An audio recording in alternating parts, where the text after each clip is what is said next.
I'm almost reliving history, because how immigration is being done is divisive and it's not going to be sustainable. That's not what law enforcement does, especially not doing what's called undercover operations. Mm-hmm. It scares people. And can I tell you what, no matter if it's federal, state, or local law enforcement, when something like that happens, it paints a brush on all of law enforcement. Somebody's been doing it for 33 years. And so I said, listen, if we don't get this right, there's going to be a traumatic ending to this.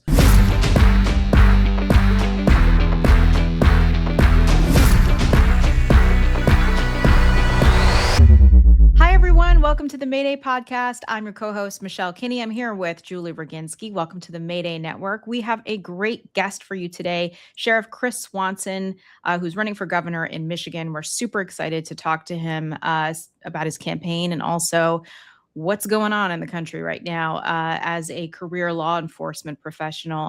We're gonna ask him about what he thinks about this moment that we're living in. It's super, super scary. Julie, any thoughts?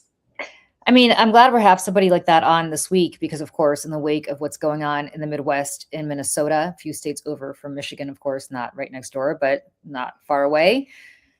You know, it's a scary time. And I think it's a scary time for all of us.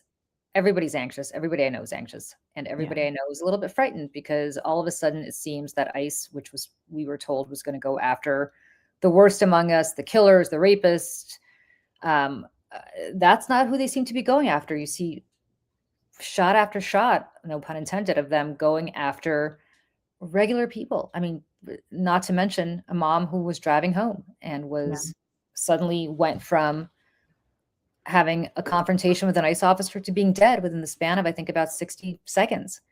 Yeah. And you see this gaslighting happening by the administration where all of a sudden they're saying that, no, she had it coming. She was a professional agitator. She was this, she was that. Well, at the same time that the president of the United States is telling the people of Iran to rise up against those who are murdering them, is at the exact same moment that, of course, he is doing something very different here in the United States.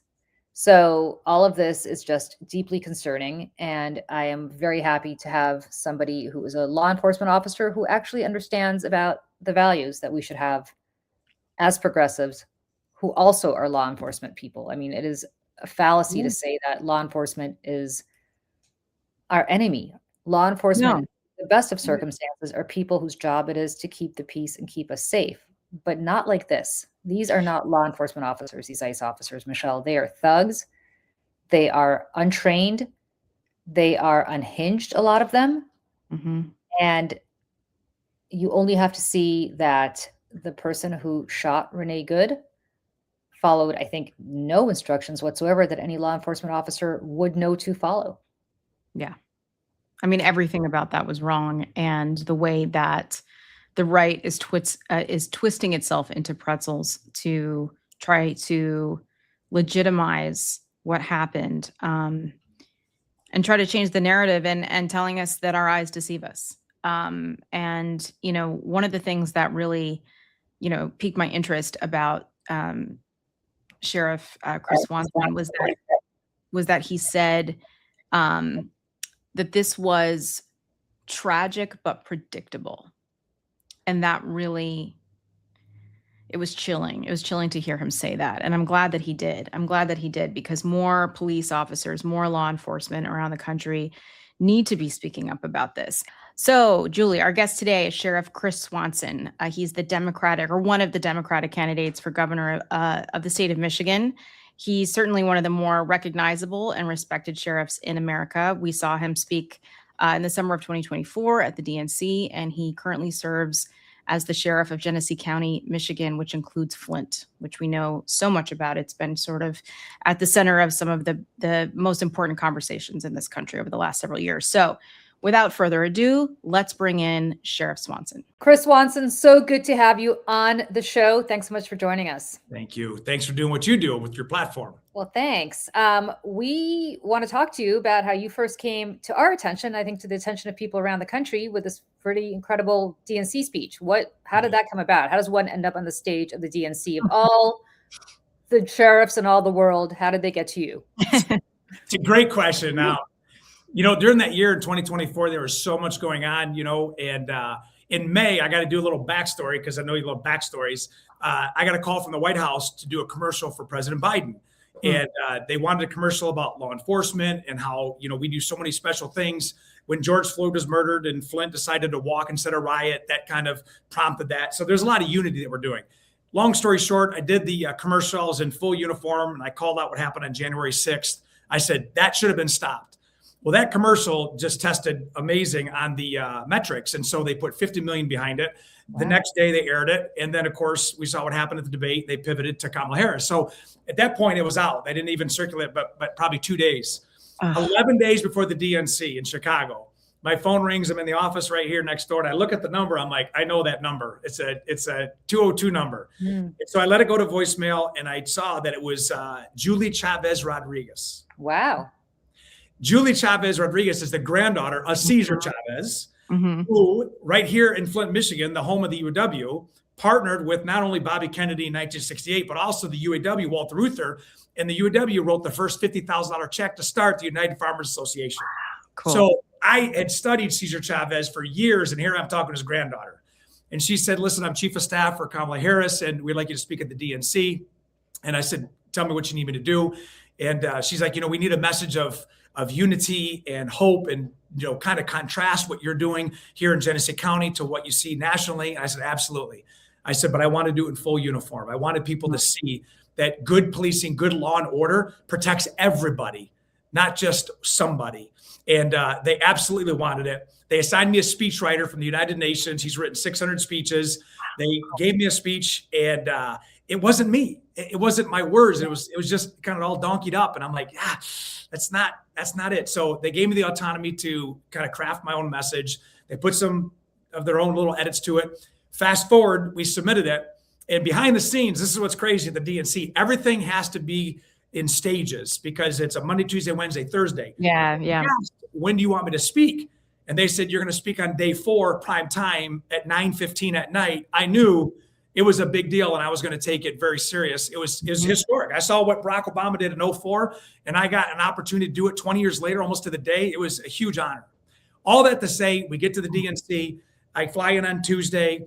President Obama just got done speaking, and nobody knew because you signed a non-disclosure. You can't say anything to anybody that you're speaking. It's kind of like being on, America's Got Talent, you can't say anything, right? And so fast forward, I can't say anything. Wednesday comes and they're given the schedules each day. And they announce them at like 10 o'clock, Central Time. On Thursday, when I'm supposed to speak, they don't announce the schedule. And they go 10 o'clock, 11 o'clock, 12 o'clock. And at any point, you could be canceled. But there is one point that when your speech goes through 7 stages of approval, it's locked. And only the candidate can change it. So I'm there at the practice on Thursday around 12:30, 1 o'clock. And my speech tracker is like, oh my gosh, they changed the whole schedule. They even canceled some of the entertainment. And I said, oh, I remember that. Yeah, they canceled. Yeah. And I turned to my speaker. I said, did we get canceled? And she said, oh no, yours is locked. Right. I'm telling you, it was unbelievable. And I'm standing, backstage, and my pulse, I took a picture of my watch right here. My pulse was 56. I was just so at peace walking out in front of them. Wow. You were freaked. I just, when you believe in something, you're in like your natural, ecosystem. And I just believe in my message, and I did full uniform. And I know I went long on the story, but anyhow, that's what prompted me to get so excited about doing it. And that's what I did it. And 23.5 million people saw it. And it was just a good. I was there. I remember. I remember. Wow, you were there. I was. I got there so early to try to get a seat. And I was like all the way up in the rafters, because everybody's literally running around the arena trying to get a seat. Yeah. I got there at like 3 o'clock or something and sat there holding a seat for my colleague and myself. And so, but that night was incredibly moving, very inspiring. I thought at the time, I'm like, man, there's no way we're going to lose. There's no way we're going to lose. This is, especially hearing from you. And I think the Central Park 5 were that night as well, I believe. And there's just so many amazing people with stories from everywhere, and especially law enforcement, right? Because we're in this really terrible moment in our country. And I want to just talk a little bit about what you've been saying. I saw your video. You did a direct to camera about what has happened in Minneapolis. Renee Good being shot by an ICE officer. And you said that it was tragic, but predictable. Predictable was the word you used. And I'm so curious, why predictable? Why was that the word that you chose? Because what we saw was a symptom of a greater issue. And when you saw that happen, it was because of a boiling point. And the exact same thing, and I even mentioned it in my video, happened in 2020 during George Floyd. You know, you'd seen all these police shootings, and here you had a guy who looked like me in uniform standing on the back of a grown man for 9 minutes as he's begging for his life. And that triggered in May of 2020 protests around the country. And we saw that happen again. I refer that back, you know, in our earlier conversation about George Floyd. Yeah. And so I'm almost reliving history, because how immigration is being done is divisive, and it's not going to be sustainable. And so way back several months ago, when ICE agents were putting on masks with no identifications and no markings on vehicles, that's not what law enforcement does, especially not doing what's called undercover operations. Mm-hmm. It scares people. And can I tell you what, no matter if it's federal, state, or local law enforcement, when something like that happens, it paints a brush on all of law enforcement. Somebody's been doing it for 33 years. And so I said, listen, if we don't get this right, there's going to be a traumatic ending to this. And so when I saw what happened is, you saw, you know, federal agents confront a protester, and the other protesters had whistles. And it went from verbal commands to deadly force in 3 seconds. And 2 of the shots were through the side of the window. Yeah. And when I saw that, I'm like, oh my gosh. And then after somebody's shot, can I tell you, it's tragic. But our training is to go render aid as soon as the threat is over. Render aid. And there was no aid rendered. And there was even aid stopped from people who said, hey, I want to help. And all those things. And that's why I said I didn't get into the weeds on the actual investigation of the shooting, because I saw the same video you did. Mm-hmm. But this is what we're getting to, is you have law enforcement that is being protested by people, and you see how it's changing the whole culture. And so the reason I said tragic, it is. Anytime you take a human life, a police officer's life or a citizen's life, it's tragic, because there's families that are surrounded by it. But what's more tragic is seeing the division that we see in our country every day over not just this issue, but in particular this issue. Right. That's why I said it's predictable. And I will tell you this, if we don't change the course of business, this isn't going to be the end of it, sadly to say. Well, I wanted to just, I had it on my list of things I wanted to talk to you about, because you worked once as a paramedic, correct? I'm still a paramedic, yeah. Oh, okay, well, then you know. I don't operate as a medic, as a sheriff, but I still hold that very sacred, yes. Caregiver. Well, then you know, probably better than anyone, what is required in the immediate aftermath of an incident like this. Because, you know, my family, I come from a long line of first responders, firefighters, and cops on both sides of my family. And so I know what the life of a first responder is. I know what the work is, what's required. And to see, I don't know if you saw this other angle of, it looked like EMS or rescue truck guys pulling Renee Good from the vehicle and carrying her down the block, and could not administer CPR until they were on the other side of the yellow tape. And I guess to just piggyback off of what you were saying is like the cruelty and the lack of humanity of the response. Like, there's the mistake of the lethal force, but then there's that. And that struck me in a way that I don't think I had felt about any of this yet. And I'm just wondering, like, you know, as a first responder in all the capacities that you've served your community, what you think about that. You're right. And what you said and what I said in the video is what the majority of America is thinking. It's, wait a second. That's why I said we're better than this. Yeah. And when the threat is over, our job as first responders is to save lives, protect lives. And having somebody who was shot 3 times, and we just had this less than 2 years ago. I had 2 female deputies, and a male officer engage in a guy who literally just killed 2 people. and he came out with a shotgun and shot at the officers. My two deputies courageously fired back. The other deputy fired back. The other officer fired back multiple rounds, and he was shot and incapacitated. Mm-hmm. These two deputies, my female deputies, are also paramedics. They ran back to the patrol cars, and they got their trauma kits and came back and rendered aid to the same person who had killed two people and shot at them. That's why local law enforcement, we get it. And so you can be critical of an incident that law enforcement is involved in and still support police. You just said you got a whole line of people, but it seems like in today's culture, if you say anything negative about law enforcement, and again, it goes back to some of that party rhetoric in 2020, defund the police. Mm-hmm. That's political malpractice to say that.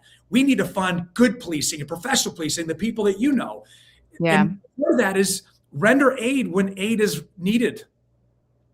Let me ask you this, because you obviously are rightly, I think, critical of the Trump administration and a lot of the things that they've done.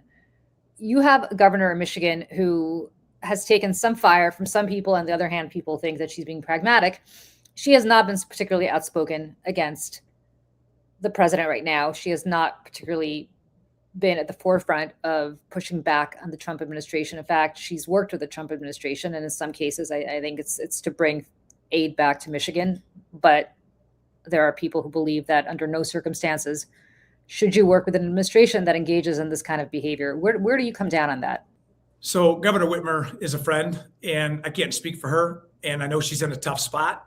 But when it came to things like Selfridge Air Force Base, which is an agreement with the federal government on new programs to sustain national security and have it housed in Michigan, it's the right thing to do for the country and for the state. And it wasn't easy.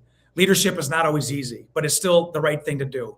On the flip side, I have known that pushback from a governor's seat, which is what I seek.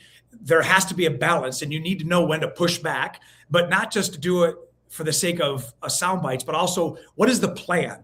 And so I would tell you that, when it comes to Michigan, you've got to know when to work with the federal government, because we get federal funds for education and for Medicaid, Medicare, for the good of the people. But I don't know what's happening behind the scenes. I don't know if there's pushback and phone calls or Zoom meetings, but I would tell you this is why, just like the video I did, that wasn't an easy video to do, not the content or the creation, but I knew it was going to draw a line in the sand. And unfortunately, you're going to get shot in the chest from your friend or your enemies and knives in the back from your friends. But the right thing to do is be out there and be vocal. So, I'm not going to be critical of where she is and what she's doing and what she's doing behind the scenes, but it is tough. And I think leaders need to speak up, but also have a plan to protect the people like I do in Genesee County that elected you to be in that position of executive authority. Who's getting it right around the country? You look at governors around the country, and Democratic governors specifically, and there are many, many different approaches, right? You've got Gavin Newsom, who's obviously been very aggressive in trolling, almost being Trumpy in the way he's trolling the president. You've got Gretchen Whitmer, who picks and chooses her moments. You've got Governor Murphy in New Jersey, who's basically rolled over to some extent for the Trump administration. The question is, from your perspective, what kind of governor and what kind of model do you want to be? Which of those do you think most aligns with the kind of governor you want to be? Or is there no model that aligns with the kind of governor you want to be? Well, there's definitely a new model, because we've never seen this before. And this administration does not respect weakness, does not respect anybody who is going to toe the line.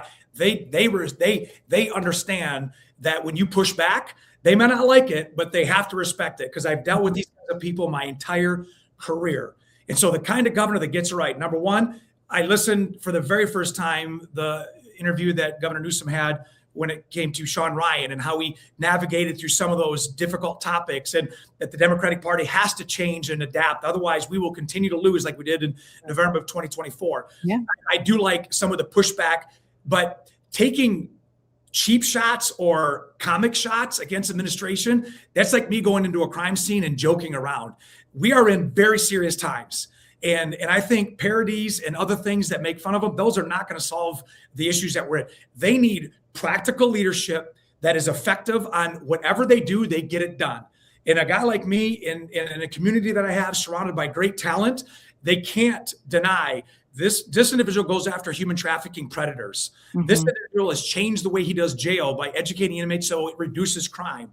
This individual will stand up against police situations that are wrong, but he will back the police at the same time. So he's not a defund the guy. He is law enforcement.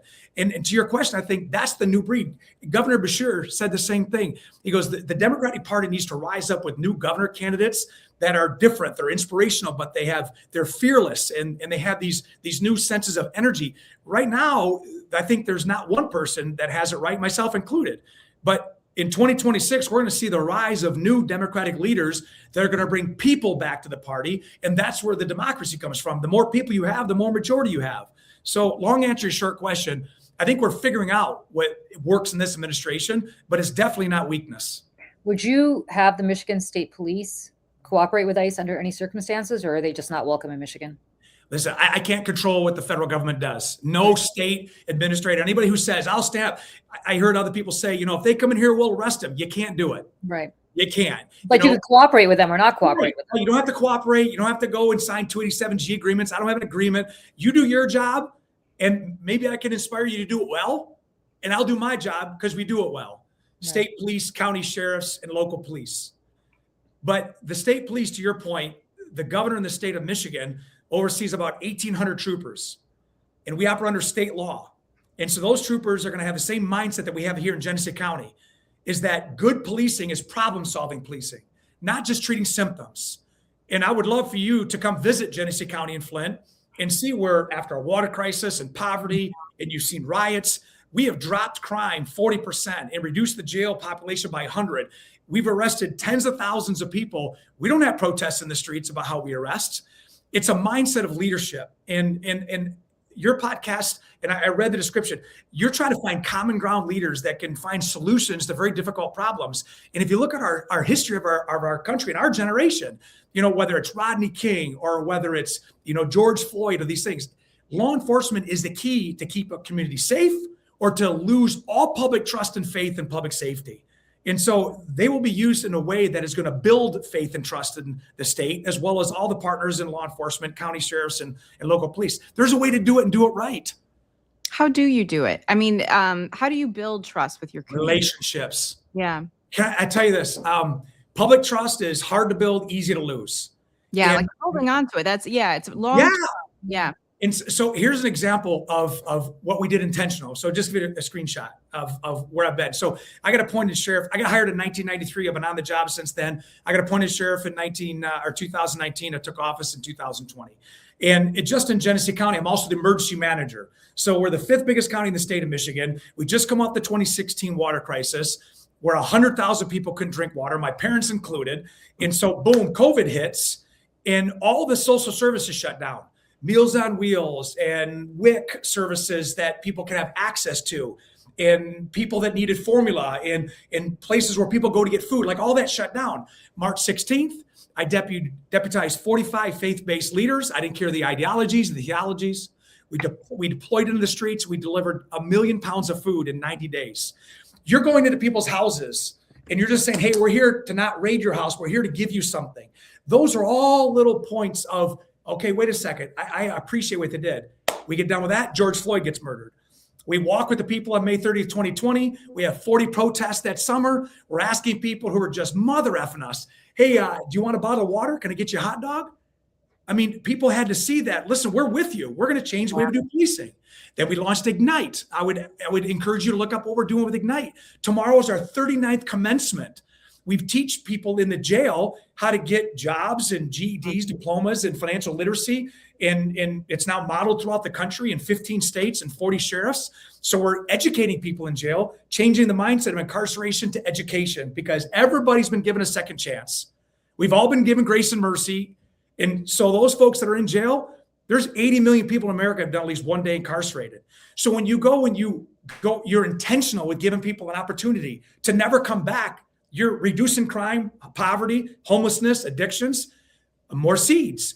And then, just as an example, the second Saturday of December, 2020, I said, we're going to deploy, we're going to give boxes of consumables to people. So we're going to take the white community and we're going to put them in the black community with law enforcement. We're going to knock on doors and say, hey, here's $200 worth of stuff.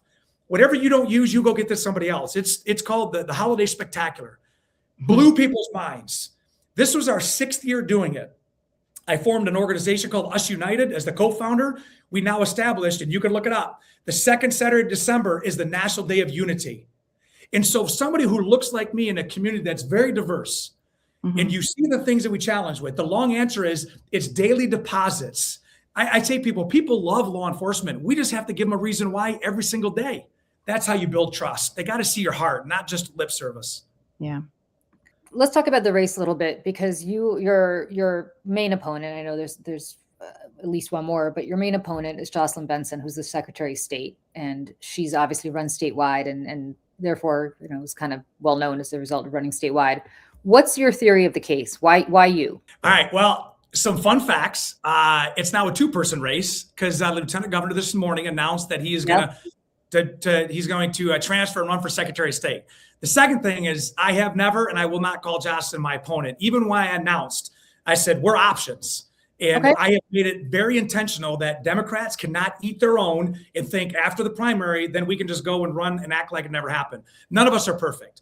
I don't check everybody's box. She doesn't. The third thing is Jocelyn's my friend. So you're going to find somebody who she has a path. She's statewide. Of course, I have a path. I work with her office every month through jail identification programs, driver restorations. So she's a partner with me. But what's as interesting is, when there's an open seat and Gretchen Whitmer is leaving, the leadership is to pick the next leader that's going to carry on the traditions of what's happening and then some. And so I stepped up because, I know that I bring a different message, and I know that there's a different energy. And as I said, we give people options. If Jocelyn Benson is your option, then stay loyal and go with whom you like. If Chris Swanson offers something that you think the party can use, then go with Chris. But there is one thing that I found is, and we go back to the first, part of our conversation, is in Genesee County, which is really kind of a snapshot of the state. I did a commercial for Joe Biden. Wasn't popular by a lot of people. I did a DNC speech. Wasn't popular by a lot of people. That was in August. I had my own election in November. I got a 30% crossover vote as a Democrat in Genesee County.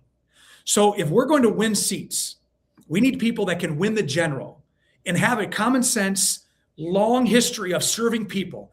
That's, to your other question, who's getting it right? We need to rise up the new generation of political leadership, whether it's the judicial branch or legislative branch or even executive branch. And that's why I'm doing it. I offer something different. I'm no better than anybody else, but I offer a working class playbook that's different. It's funny you say working class, and I think about how a big criticism of our party, of the Democratic Party, is that we have lost working people. And I agree. There's not enough representation of that group of people just in leadership, and too many people. I mean, I'm talking like Washington folks, right? Too wrapped up, in their own world, in their own bubble. If you were to be a governor of Michigan, and you spoke at the DNC. I mean, you're probably one of the most recognized sheriffs in the country. How do you get those people? How do you get those people to come over to our side and say, listen, we have something to offer you? And it's not just, we're not Trump, or we're not MAGA, we're not Republicans. Because I know you have an independent running in this race as well, which could be problematic. How do you convince people? What's the argument, to working people who may be union members, or even just working people who are having a hard time paying their rent, paying their mortgage, putting their kids through school? What are we offering that's better? That's a fabulous question, because honestly, that is what I hear when I go to people and I talk, and again, Flint, we're not immune to brokenness. And what you just described are working class people who can't pay their bills, that are just gutted out and thinking, does anybody even see me? Does anybody even care? And I will tell you that if you want to solve what got us to when we're in right now, then reverse engineer what got us into this situation. We lost people. We could have the best policies. We could come up with the cure to cancer. If we don't have the people to check the box for a Democrat that they can believe in, then we will continue to lose. And how do we do that? we have people who do not create divisive labels, people that if you don't agree, you can't be a part of what we are. We need to be a party that says, hey, this is the true Democratic Party democracy. The power comes from the people. We don't have one person that we need to kiss the ring to. We're not that party. We're the party of the masses. But we've got to give the masses something to come back to, which means that I can disagree with you. We can stand shoulder to shoulder, even if we don't see eye to eye. I can love you if you don't look like me, love like me, believe like me. You could be a part of this. And this is where the power of the Democratic Party is. And I think it goes back to what you said earlier is who's getting it right. I think we are poised right now that if we pivot to the party where working class people, just like you said, that may have left because they felt like they didn't have good options. Hey, listen, come on back. You don't need to be an independent. Come on back and be part of the Democratic base. Every level of Democrat has to give people a reason to. But if all we do, and you said it exactly right, if all we do is say, they're so bad, vote for us, we're not going to win.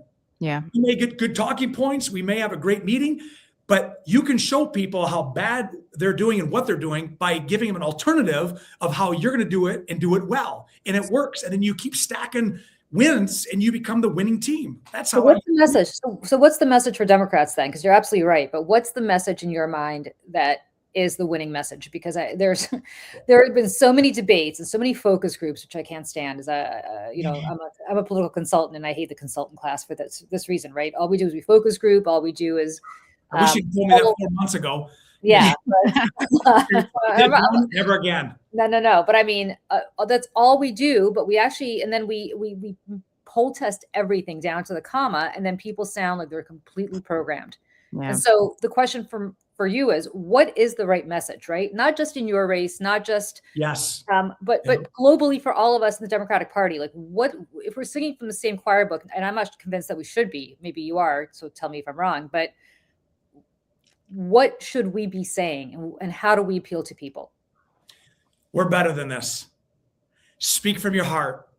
Be a party that brings everybody back, even if you disagree with them. Even if they are so loyal to a particular movement or a particular president or hey, listen, I get it. I understand. I get where you're at. If we don't have something to bring people back that attracts them, then there's no reason for them to come back. Mm-hmm. And so when I say we become the party of the people, that means that you bring people into the Democratic Party who may not check everybody's box, and that we stand together when things are wrong. And we also say that we don't have it right all the time, and neither do they. But if you want to be represented, then man, I'm not going to be just a silent voice. I want to be your voice, and I won't be a jerk about it. Can I tell you what you just said is exactly what attracts us? We've never met before, but I guarantee we could hang out and have fun because we built a common bond, a relationship, even though all three of us are much different. Like, be a party of the people instead of always attacking. Like, there's a time to attack. There's a time to be strong. You know, I always say the fist of iron, the Lincoln Project, the fist of iron and the hand of velvet. There's a time to know when to use both. But Democrats have to show leadership. They have to show inspiration, and they got to give the people something to be inspired by. Like, listen, I want to do that. Look at history. I mean, look at Theodore Roosevelt and look at, all the people that have inspired people to come up. Go back to, Abraham Lincoln and the things that he did to inspire a nation to be set free. I just think we're in the time where we need historic leadership for people to be inspired to come back to. And those people don't have it all right, but we've got to give people leaders that they would want to follow. And when you do that, speak authentic and real. Mm-hmm. What's the first thing? So let's say you get the keys to the kingdom. Let's say you now become not just a governor of a state, but a governor of a incredibly important state in that it's a swing state, in that it's obviously a major state. It is one of the more diverse states. I mean, it's Michigan kind of checks all the boxes, right? Yeah. Plus, you're in the Midwest, so you're in real America, not like the rest of us who are in New York. Real America, but which drives all of us on the coast crazy when we hear that. But but you get the keys to the kingdom. What's the first? Like, what's your first priority on day one? You do what? Leadership is about example right out of the gate. So immediately you walk out on the podium on 1/1/27 at noon to take the oath of office, and you're being judged by the entire country. And so I would walk out and I would have a message that is protect, serve, and unify. Those teleprompters are going to go down. I'm going to speak from my heart, and we're going to bring people together. We're going to bring people together. Been so divisive by not claiming how they did it wrong. We're starting from ground zero. And I'm going to let people know that the things that we're going to work on, we're going to work on with the best in the business. Not everybody has it right, but we're going to inspire people to bring the best talent with the best decisions. And when we do something, we're going to explain. To be unclear is to be unkind. To your point, the first thing we do is we inspire. You go back to my paramedic days. When someone has an asthma attack or emphysema and they can't breathe, I get to walk into their life and put a mask on them, give them oxygen, and you see life come back. The first thing I'm going to do is bring life back to the people. We're going to bring unity back. We're going to do a 1 mile unity walk. As soon as I get done speaking, we're going right down. We're walking for 1 mile to the east towards Flint just to show people we can walk together. It did it May 30th. We can do it again. You have to do those little, it goes back to like building public trust. We need political leaders that are willing to do something completely different. There's no plan B. I'm not running for other office. If this doesn't work out, I'll try again. No, I'm not making decisions because I want to be reelected. When you do that, it changes the intention of your message. I understand perspective versus perception. My perception is absolutely my own thoughts, but it may not be right. Boy, if I asked you, tell me about your life, now I have perspective. You will never see a governor more visible than this guy. And that's what's going to be different, is changing the playbook and how government is done, especially in the Democratic Party, which will rise up other people to do the exact same thing. That's what you're going to see the first day. It's not about policy. This is the first day you're going to see is a new vision of, man, I feel good about this. Well, let me ask you about that, because there's a strain of people in the Democratic Party, and I'm sure in the Democratic primary in Michigan, as there are everywhere, especially among the base, that are not necessarily looking for unity right now. They're out for blood, right? They've been harmed. They're appalled. Michelle and I talk about this all the time, that what happened in Minneapolis is almost like the tipping point for people. Yes. That even people who were not particularly political before now watched a woman driving home after dropping her 6-year-old off in school get shot in cold blood when a police officer shot her and then called her a fucking bitch. It's a Kent State moment. Yeah, it's like a Kent State moment. People are just like, what just is going, right? Like, this is like me. I see myself in this moment, right? And, do you think people are looking for unity? Do you think they're looking for that? Or do you think they're looking for just like, we can have unity, but first we need justice and we need accountability. And we're not going to get unity until we get accountability. It's almost like, over the holidays, I watched Nuremberg, and Michelle and I talk about this movie all the time, is like, and the concept is, do we need to unify with these people, or do we first need to hold them accountable for what they've done to the country? Like, what's your view on that? The answer is yes on justice, yes on unity, because justice never, ever excuses bad behavior or victims. Like, you're talking about somebody who is strong, give my life to protect people. But at the second team, unity does not mean uniformity. It doesn't mean that we have to agree with everything. When the George Floyd, to go back to that, I couldn't bring him back from the dead. I couldn't fix the race relations, the breakdown in Minneapolis, but I said, this is what we can do, is we're going to walk this way, and then I'm going to listen to you, and then we're going to have a way for us to communicate. And so for the people that don't desire unity, then what's the next best option? Continue down the path that we're on and destroy? Like, I understand somebody's got to lay down their saber first, but you got to do it with a spirit of strength. Frederick Douglass said, I'll work with anybody who decides that they want unity, but nobody who decides to divide. Because I think the country, I myself wake up and I am like, there's so much uncertainty, and I ask, what's next, let alone what's happening international. So I get how people don't want to unify. I'm not saying we have to agree with anything. What I am saying is if you want change, then we've got to figure out a new pathway. And the pathway that we're on right now is not working. So unity, again, is strength. It's not weakness. And when you have people that set the bar, like, no, we're going to fix this and we're going to do it together. And 2 becomes 4, becomes 8, becomes 16, becomes the majority. Because right now, the path we're going down is not sustainable. It's only destructive. Speaking of the division too, and you mentioned Lincoln Project earlier, which I worked there for many years, and it was very difficult for me as a very liberal New Yorker to go work with a bunch of Republican white guys for many years, but I had to find common ground with them. I had to, yes. And I ended up, going off to start another organization with another former Republican.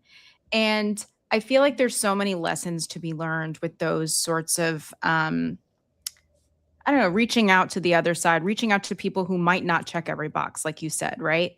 Now I know you live in a different kind of place, and you're in law enforcement, so you're probably dealing with a lot of conservative people in your community. Um, I'm so curious, like, what are you hearing from people? That are you seeing people that are willing to work with you, even though you have a different point of view in your community? And what are they saying if not? Yeah, man, you got to be willing to do what you did. That was courageous, because what you did is exactly what I just explained. Is you had to take your defenses down and have your heart lead you to work with people that you would never ideologically never really agree with, but it was the right thing to do.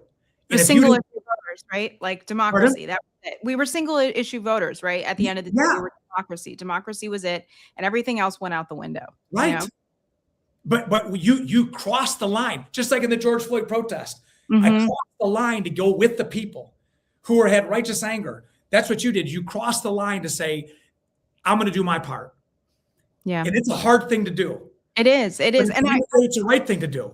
And I guess more specifically, the people who work with you, what was their initial reaction when you were? A perfect example. Yeah. Because did they reject it at first? Oh yeah. Yeah, I bet. I love my agency, but I don't have, not everybody's unanimous for where I'm at, right? And I just say, listen, you don't have to agree with me, but just trust my vision. I will never embarrass you. I'll never embarrass this county. I will never do anything with the wrong intentions. I may make a mistake, which I will, but I will not do a mistake of the heart. It'll be the mistake of the head. And so when I started the Ignite program, Inmate Growth Naturally Intentionally Through Education, okay, we September 8th launched it. And ironically, Harbaugh was there. He's a returning citizen. He did time in jail for alcoholism. Chief Justice Bridget McCormick of the Supreme Court, one of my mentors, she was there. I had returning citizens there. We cut the ribbon and we said, we're going to change the philosophy of jail from incarceration to education. Can I tell you, post George Floyd, not popular. We didn't have any infrastructure. We didn't have a GED program, a diploma program that was sustainable. I said, we're going full force. We're going to bring grades up. We're going to educate. We're going to teach people. And when they celebrate, we're going to celebrate. So I did my first graduation. Leon Mize graduated from our kitchen program. Did over 50 years in prison. And we're celebrating him because of that dopamine dump is the magic of Ignite. And so every time we kept building and building and building. And so I thought, man, we're seeing jail violence go down 90%. We're seeing grades of math and reading go up a grade to 2 grades. We're seeing our lawsuits go down in the jail. Everybody's winning. And then it clicked. Yeah. When you have less people in jail, you have less people committing crime. So whenever I would talk to people direct to camera who thought, why would you educate inmates? Look what they've done. Well, again, haven't we all been given a second chance? I don't write letters to judges. I don't advocate for their cases, but I'm seeing families restored, addictions broken, and they're not partisan people. These are just normal folks. So when I look direct to camera and I say, oh, Ignite may not be a big deal until it's your kid. Right. That settles everything because we've all been in that situation. So to your point, it goes back to leadership. What you just did by working with people that were different than you, it was leadership. And if you didn't do it, then who? Doing your podcast, doing your morning shows. If you don't do it, then who's going to do it? Right. That's nobody, because nobody wants to get up that early. But yeah. That's tough. Yes. That's true. Well, we are so deeply grateful to you for coming on today and for sharing your time with us, and best of luck in your primary. When's the primary so people know? August 4th. August 4th. You guys really schedule it at the worst possible time. Is anybody around in August to vote? Hey, listen, I only need 51% of the voters to be there for me on August 4th, but what's voting starts in 4.5 months, so we're right around the corner. And where can people find you? Thank you so much. Listen, all I can say is if you believe in this movement that we've created because of a moment with momentum, then support this movement, because that's what we're doing. SwansonforMichigan.com. You can Google Swanson and you can see, hours and hours. You can binge watch the things that we've done. But I'm telling you, we protect people, we serve, we unify people. I'm encouraged. Like, I've been looking for somebody like me, and I love this podcast because you've given me a platform to share that. So I am beyond grateful, and I hope to be invited back, honestly. You are welcome Anytime. anytime. Well, hopefully August 4th or after August 4th. Yes. There's a Yes. bunch of Republicans running, right? There are, yes. Are they all Trumpers who are trying to like Listen, 100%. I know we're on like the postscript of your show. Yeah. But that's the cool thing about this side is we get to get the approval of the people. That side is looking for the endorsement of one individual. Yeah. And the independent candidate in the race, somebody against me is not a factor than somebody who may not be that crossover appeal. So we'll get with that when we get November. But I will tell you this, we've got, two good options for the state of Michigan, and I'm excited. Awesome. Chris, thank you so much for joining us. Thank you. Come on back. Seriously, just give us a call anytime. You're welcome. Anytime. Morning Go show, Blue. podcast, whatever. Yeah. So go blue. Go blue. But I married a Spartan. I just want you to know my social work wife is a Uh-oh. Spartan. So we balance Go the green. thing. Oh, whoa. I'm not even from Michigan, and I know that's bad news. That's Well, right. talk about crossover appeal, right? Right, Talk there about you go. Exactly. community. There Right. you go. All right. Thank you so much. Thanks. Bye-bye now. Thank you. Bye.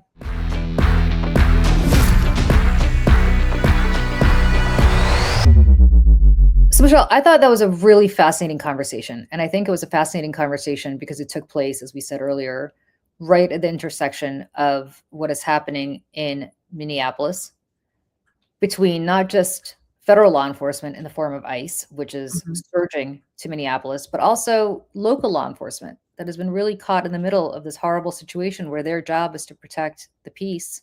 Yeah. Yet they're seeing people who are ostensibly their own law enforcement brothers and sisters. I think, although it's mostly brothers, I've yet to see a female. I've seen a few women here and there. Yeah. They're out there. Well, that they're disturbing the peace. I mean, these are the people disturbing the peace. I think that also this ICE occupation is putting the lives and safety of local law enforcement in danger as well. I think we can just see that with our own eyes plainly, because I think the average person is seeing people out on the streets in uniform and guns and badges, right? And it's hard to know who's who. I hate to say I don't recognize my country, but I don't recognize my country anymore. In 1 year, we have gone from a pretty free country to an occupied country. I'm going to read you a tweet by the President of the United States. I'm going to read you part of it. It's not a tweet, it's a Truth Social. Yeah. And this is what Donald Trump said this week. Patriots, keep protesting. Take over your institutions. Save the names of the killers and abusers. They will pay a big price. The senseless killing of protesters stops. Help is on the way. Now, Michelle, this is the President of the United States, and you would think that he's talking about his own people, but he's not. He's talking about the people of Iran. Yeah. And what is happening in Iran right now is certainly awful. They're being mowed down for protesting their government. Yeah. Why is it okay for them to protest their government, but for protesters in this country not to do that? I mean, that's basically where Trump is, and nobody can explain that, right? Because on the same day that he said this, he said this: Minnesota Democrats love the unrest that anarchists and professional agitators are causing because it gets the spotlight off of the $19 billion that was stolen by really bad and deranged people. Fear not, great people of Minnesota. The day of reckoning and retribution is coming. Rules for thee and not, but not for me. And here's the thing. I mean, how to explain this? You just look at what's good for Donald Trump. What's good for Donald Trump? That's the answer.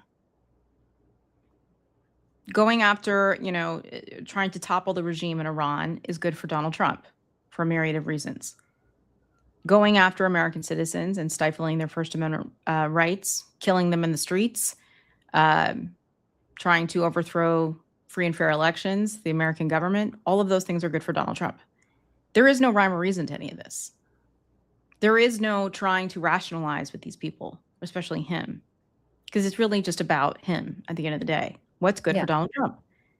People are alive, dead. what's good for Donald Trump. That's really that's it. It's that simple. Yeah, and I think what's so disturbing about this is that this is the United States of America. We have a First Amendment, right? We have the right Supposedly. to assembly, to peaceful assembly. And we have the right to free speech, and we have the right to petition our government. And yet, apparently not anymore. Apparently not anymore. And what I thought was so interesting about Sheriff Swanson and what he said is, you don't have to subvert your values as a law enforcement officer to understand that people need to have an outlet to protest if they need to. But what you see from the streets of the Midwest right now, and not just the Midwest, because I saw my hometown mall, Michelle, I saw yesterday in New Jersey, in central New Jersey, called Quaker Ridge Mall. There were ICE officers deployed to Quaker Ridge Mall. That's a mall I used to hang out in when I was little, all the time, all the time. And it's just appalling that if I were still a 13-year-old girl hanging out at the mall there, my parents would have probably not let me go because they would have thought it was too dangerous. Yep. I mean, this is what we're doing to American kids on American streets. We're teaching them to be afraid of law enforcement. We're teaching them to be afraid to be in public spaces where they've been traditionally. We're told that they're only going after the worst of the worst, but apparently that's not true. Renee Good was not the worst of the worst. No, well, I mean, not to us and not to a normal person, but to them. He wasn't a criminal. He wasn't a rapist. No, but they keep moving the goalpost in order to define average Americans that anybody who opposes the regime is a domestic terrorist. And those aren't even my words. Those are their words. They have used those words. They have called her a domestic terrorist, a paid professional agitator. Donald Trump signed an executive order saying basically that, we're all domestic terrorists. And if you're an enemy combatant or, deemed to be a domestic terrorist, you lose a lot of rights right away. I mean, we all remember the Patriot Act. I mean, there is a certain amount of precedent here using those kinds of words. Mark my words, there is a better than 50-50 shot that he's going to invoke the Insurrection Act to try to cancel the election in November. 100%. And the thing that I think people will be shocked and appalled, well, that's never happened before. Even when we've invoked the Insurrection Act, we've never canceled elections before. We've never done a lot of things before. Yeah, we've never had a president try to subvert a free and fair election. We've never had a president of the United States incite a violent insurrection that not only killed law enforcement officers, but put the lives of every member of Congress in danger. We've never had any of this shit happen before, but here we are. And people better get used to being shocked by these things. It's like, see it, believe it, and then plan and move forward accordingly. And that's the thing, is we have to be nimble in this moment. Like, we have to not be numb, but nimble.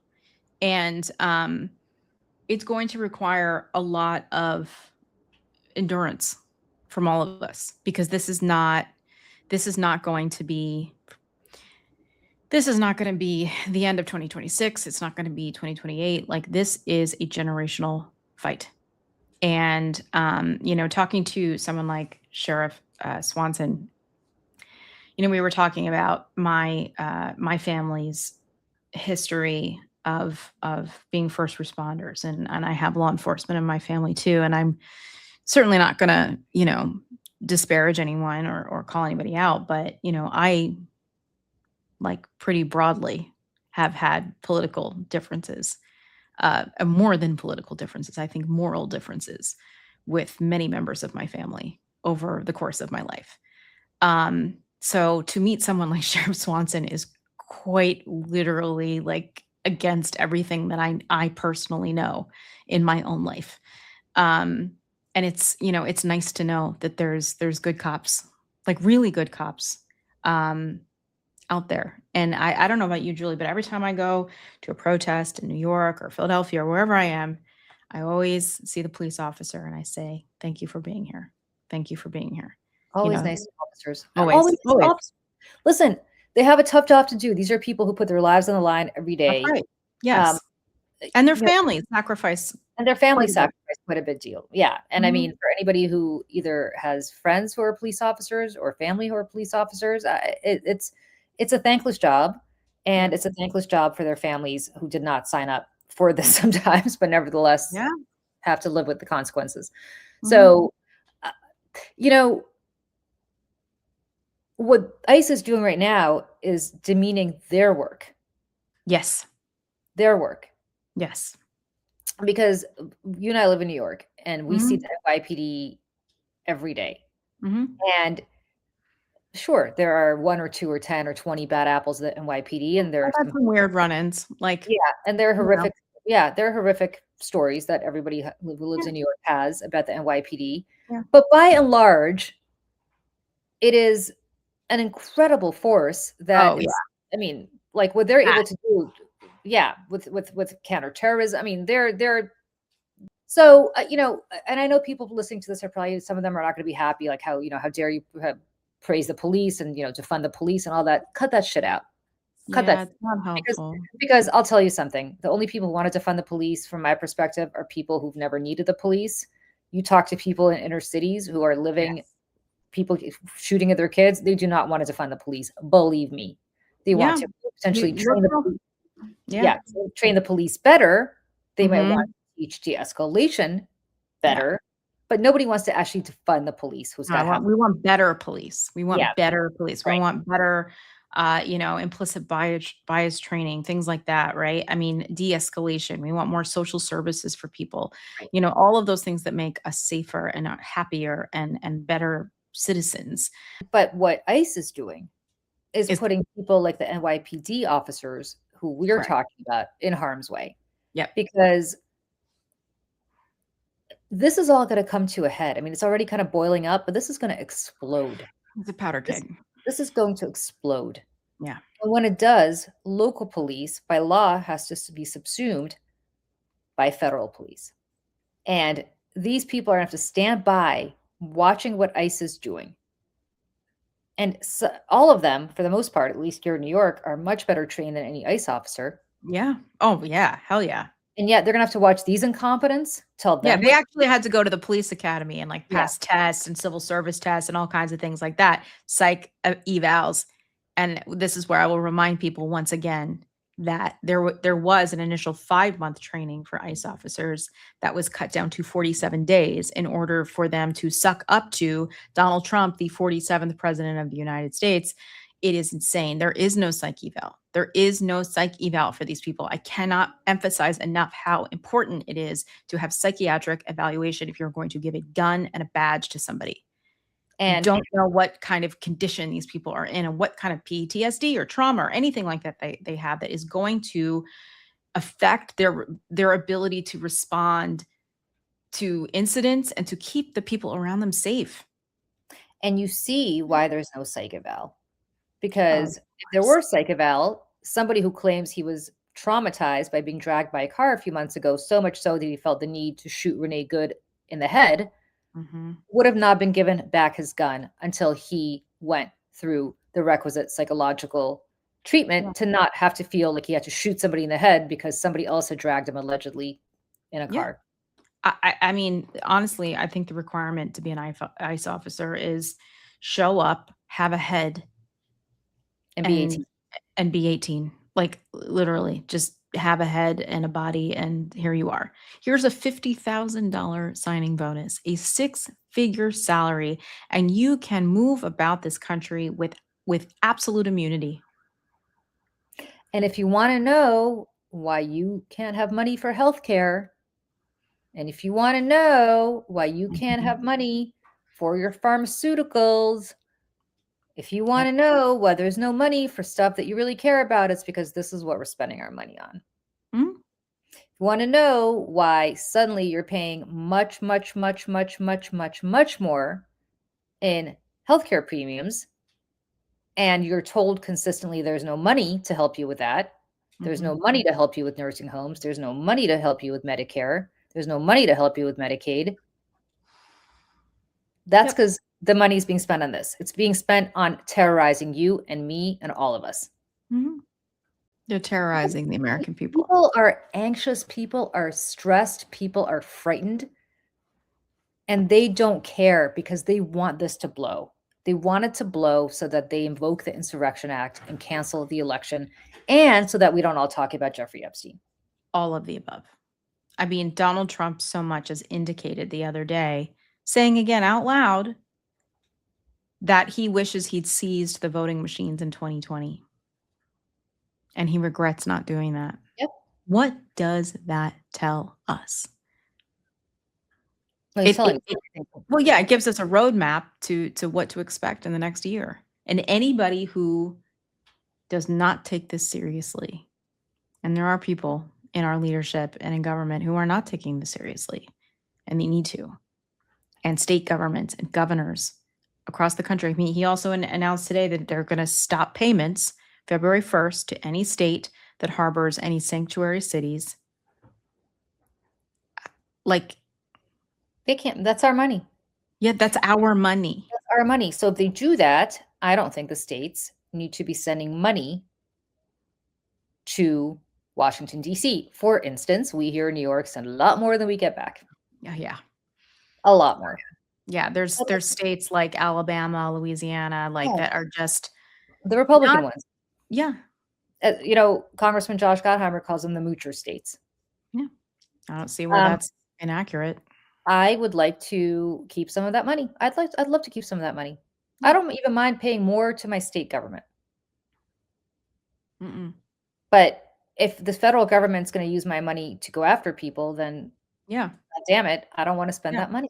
If my government is going to spend my taxed labor to fund a secret mass Gestapo police paramilitary to round up and hunt people in this country and throw them into camps, I opt out. I don't know if I have a choice here, but I don't think you have a choice. But honestly, listen, if they're going to stop giving money, New York City has sanctuary cities. Not New York City, New York State. Yeah, I assume. Yeah. I mean, look, they're going to stop giving federal funding to New York. Great. New York is going to stop giving federal money to the federal government. Great. I'll take that deal. I'll take that trade. Yeah, same. Good luck, Alabama. Yeah. Seriously, good luck, Louisiana. Good luck, Speaker Johnson. Good luck paying for all of that out of your state budget. Because, by the way, unlike the federal government, state budgets all need to be balanced. Good luck to you, buddy. Without our money. Absolutely. You want to play that game? Great. And I think what they're also missing is they're totally misunderstanding that what is good for the goose is good for the gander. Like, you want to start going down this road, you better pray this is going to be 1,000-year reich here, my friends. Because it's not going to be. Because eventually the worm is going to turn.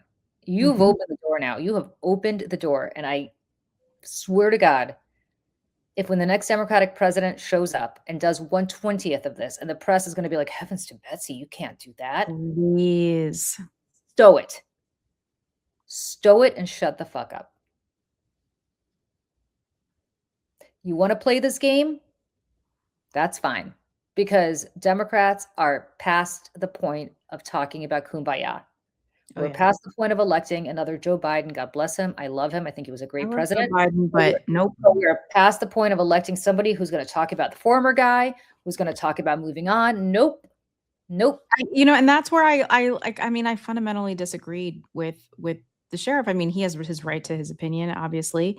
But I'm one of those people that doesn't. I mean, unity is a nice idea, but that's not the moment we are living in.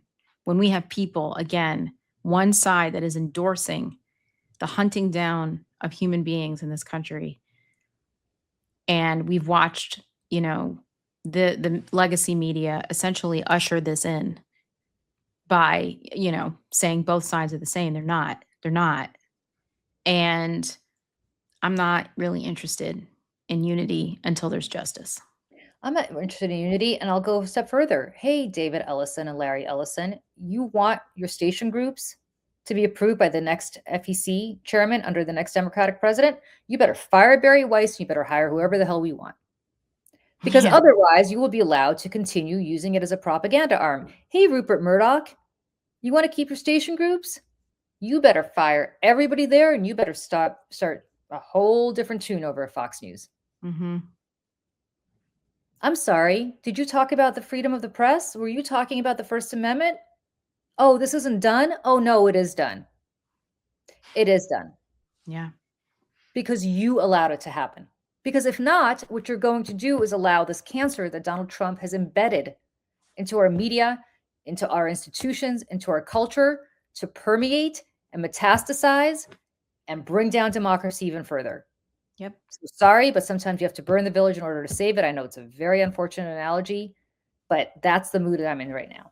As we sit here in January of 2026, I'm not feeling particularly gracious. No. I've tried the grace. Yeah. I remember after the 2016 election, I bought every book trying to understand MAGA voters. I really wanted to get it. I wanted to understand why people voted for this guy. And for people to still be supporting him. We talked about Charlotte Clymer the other day, and how she said that there's a small window left for people to get out. Get out now and denounce this guy, denounce the regime, because the window is closing. And you will be forever paired with this. Yeah. I'm not interested anymore. I'm not, but even with Joe Biden, as I said, I'm not interested. That is a 20th century, later 20th century democracy with a small d mentality, which I subscribe to, and I wish we were living in that country. But my friends, same. I mean, if this is normal time, great, but it's not, and those times are not coming back. And I'm telling you right now, unless you excise that cancer, and you excise cancer by chemoing the shit out of it, which by the way is also not pleasant, right? Chemo is not pleasant, right? It kills everything, but it kills everything. But you got to do it. Do it. So that means you fight fire with fire. That means that you tell CBS that if they think even remotely that the next Democratic FEC appointee is going to approve one merger, one station group, one anything, Barry Weiss has got to go. Tony Jacopel's got to go. Everybody they brought in has got to go. I don't care if you were an 18-year-old intern that they brought in because you happen to make good coffee. You're going to have to go. Goodbye. Yep. And that applies to all of these. Disney, my friends at ABC, bye-bye. Oh, I'm sorry. You gave $60 million to the library? Okay. We'll think of other $60 million ways that you could spend money. Because they have to learn that if we're going to have, and of course the Republicans will start screaming, talking about how this is too much. So socialism, and this is not right, and you're interfering in private enterprise, and bullshit. You open the door to this. Live by the sword, die by the sword, mofos. Yep. So hold on, my friends. Just hang on, because eventually the worm is going to turn. I don't know what's going to happen. I don't know how much pain we're all in for until it's over. But the good news is it's going to end. And when it does, please join me and Michelle in saying that we will not support one person running for office who's not going to seek justice, not revenge, justice. Yeah. Two very different things. All right. On that note, I'm not sure if Sheriff Swanson agrees with anything we just said, but that's okay. That's why. Yeah, that's why we're having these conversations, because we want to make sure that, the people who watch at home know what people are thinking, and what people's ideas and agendas are for if they're running for office or if they're in office already. We were going to have honest conversations. And on that note, Julie, until next time, we hope people will like and subscribe to the Mayday Network on YouTube. You will be the first to know when we go live or we do special shows or any content. We do a morning show every weekday at 8 Eastern. And of course, find us on Apple Podcasts under the Mayday Network. And that's where we'll be. Julie? Bye, everybody. Have a great week. Bye, everyone.